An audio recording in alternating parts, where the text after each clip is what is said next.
Welcome back to the podcast. If we haven't met yet, hi, I'm Jen. It's episode 5, I think.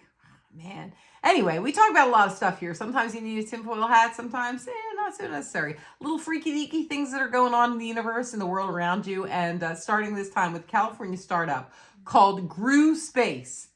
GRU Space. Yes, like the guy in Despicable Me who wants to steal the moon. GRU Space already taking 6- and 7-figure deposits from people who want to be among the first guests at a hotel on the moon. Do you want to be a guest at a hotel on the moon? Of course you do. Have you won the lottery? Maybe not. Maybe not. Then you might not be welcome. The company was founded by a 21-year-old named Skylar Chan. Says the lunar hotel could open by 2032. It could open by 2032. So he needs a 6- or 7-figure deposit so he can stay at this hotel that has no opening date. So there's that. I'm sorry, Jen, are we back on the moon? Didn't NASA say we lost the technology to go back to the moon? Yes, you would be correct. We did. According to NASA, we have lost the technology to go back to the moon. Although we found out, I think, earlier this week or maybe late last week, that apparently we are days away from going back to the moon. In the meantime, Skylar Chan, he's just jumping right in on that opportunity. Oh, we're days away from going back to the moon, you say? Well, in that case, there's gonna be a hotel. So the lunar hotel could open by 2032 with construction starting as early as 2029 if regulators sign off. So that's still, 3 years from now? We're in 2026. Rooms are expected to cost more than $10 million. $10 million, and you thought your Airbnb was expensive. $10 million.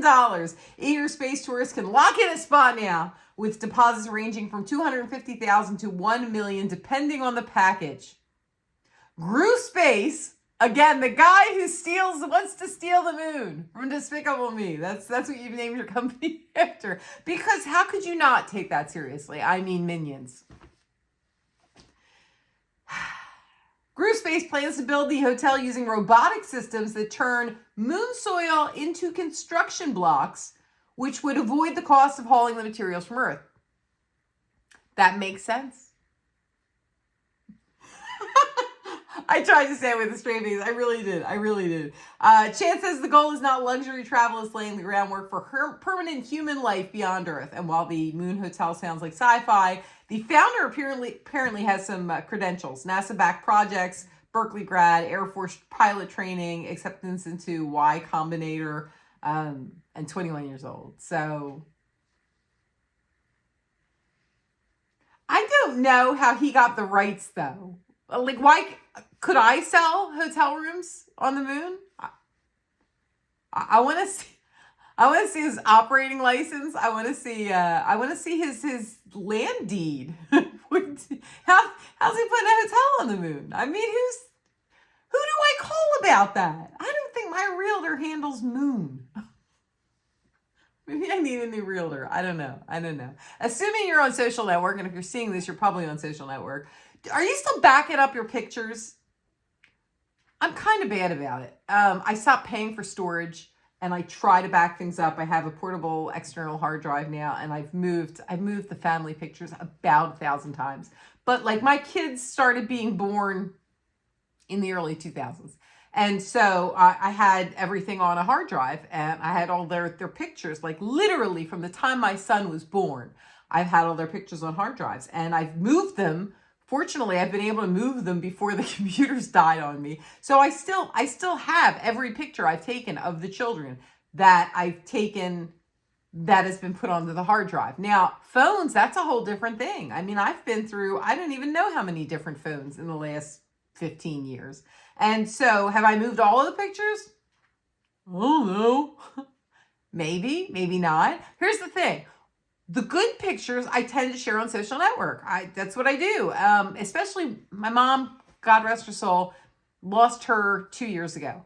But before I lost her, I haven't lived in the same state as she had for a very long time. So I would post pictures up on social network because she was on there, and I knew that she'd be able to see my family growing up, and that was important to us. So I know that that's where the good pictures are, right? So it didn't really matter if maybe I lose some duplicates or whatever along the way. Well, then I see the story, Eliza Rosen, who apparently is one of like tens of thousands of users worldwide who have been locked out of their accounts very randomly off of Meta. She's been on Facebook since 2007.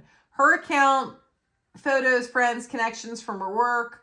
And then one day in last year, she gets this automated message saying that her account had been suspended for creating a fake profile on Instagram. And she was like, no.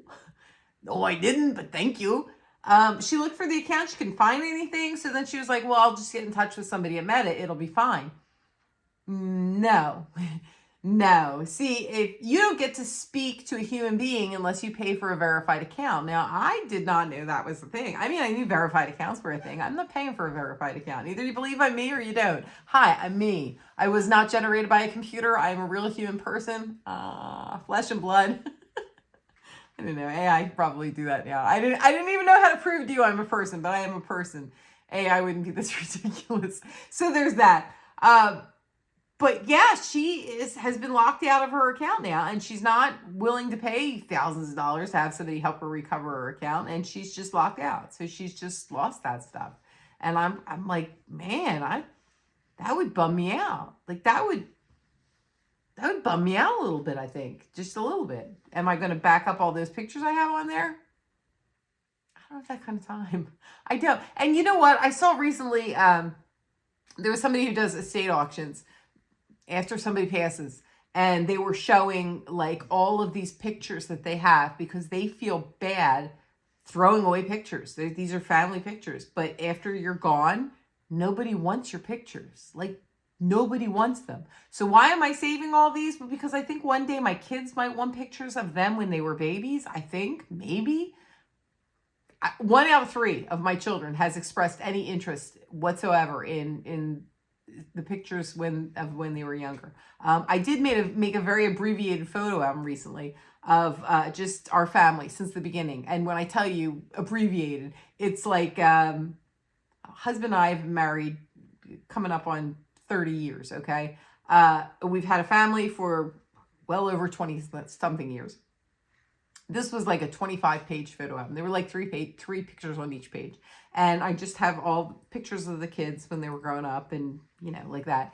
I think 2 of my kids have looked through it. And they enjoyed it, but now they're done. They've looked through it and now they're done. So nobody wants your pictures. Once you're gone, nobody wants your pictures. What do you do with all of those? I don't know. So am I going to sit down and dupe all the pictures I have up on social network just in case I get locked out? Probably not. Probably not. And I didn't mean to bum you out. I'm sure somebody wants your pictures. Nobody wants my pictures. Although I do have some interesting pictures. I'll leave that. Anyway, Project Anchor. Have you heard about this one? This is where we need our conspiracy theory hats. This is our tinfoil hats. If you have your tinfoil hat handy, you're probably going to grab a hold of that because there is a rumor that has been going around about Project Anchor that is supposed to happen August 12th. We'll be back to discuss this on August 13th, okay? But apparently on August 12th, at like 9:30, is it 9:30 exactly or 9:33, I think, Eastern time. The Earth is supposed to lose gravity for 7 seconds. Now, NASA is saying, this is a completely false rumor, which I can't help myself. I'm like, that's exactly what somebody who wouldn't want you to know about it would say. It's just a rumor. It's completely false. No, it can't be confirmed. Well, why does it have a name? Project Anchor. Why is there a name and a date? And apparently a budget on the leaked document, which NASA's saying isn't real. There's what kind of budget do you need to unplug gravity? I don't know, man. Considering they have the Hadron Collider going on and like smacking particles into each other underground across the pond, I wouldn't put it past them. They probably want to see if they can unplug gravity. Let's see what happens. 7 seconds. How high could you get in 7 seconds? I mean, floating. If they unplug gravity, that's what. Don't you start. You know what I meant. But how, would that be catastrophic? If we lost gravity for 7 seconds, would that be catastrophic? I don't know. Maybe that's the experiment. Shh, there is no experiment. Of course not. Man. man. And finally, last but not least, just know that dogs aren't the only ones who can sniff out if we're having a mood. I look down at my dog. I have a dog, not in the empty dog bed, but the closer one. Timmy is laying there. And Frodo's over there. And Murphy's on the chair. Okay. Dogs are accounted for. None of them are sniffing me out. Apparently, they don't think I'm stressed out right now or in a bad mood. So they don't need to sniff at me. But apparently, it's not just dogs. So if you are looking for an animal that can sniff how you're feeling, you need to get you a horse. Get yourself a horse. Apparently, researchers at the University of Tours in France found that horses react strongly when exposed to human sweat produced during fear. That is very specific. And how did you collect that human sweat that was produced during fear? Like, what kind of tests are they doing? You know what I mean? Like, you got that sweat from somebody, and you got that sweat from somebody you know was afraid. What did you do? What did you do to the people? Anyway, when the horses sniffed the scent samples from frightened people, their heart rate increased, they got skittish, they stared longer at unfamiliar objects. That's a very weird side effect to be. They stared at unfamiliar objects. Okay. And they were less willing to approach humans. That makes sense. Now, if they sniffed sweat that was produced when a human was calm or happy, again, how do you know the sweat was produced when these things were happening? So many questions. I have so many questions, and I don't know that I necessarily want them answered. Anyway, there was no drama. If they got it from a calm or a happy human scent, it was totally chill. But apparently when we're scared, we really stress hormones like adrenaline and cortisol, and it changes our smell. And we can't smell it, but animals can. And the whole thing with the animals smelling it, the reason the horses acted that way was because when they smelled a scared human, they were like, oh, danger, danger, Will Robinson. They figured something scary was happening, and they didn't want any part of that. They were like, oh, I'll just look over here. You don't see me, right? You don't know that I'm here. I get that, horse. I get that. I totally feel that way about a lot of social situations. I'm just saying. All right. On that note, I gotta go. I have things to do and dinner to make. In the meantime, please be good to each other, my friends. And you know what? If the good Lord wills and the creek don't rise, you and I will get back together again. I will probably see you tomorrow, I guess. In the meantime, just chill out. Have a great day. You deserve it.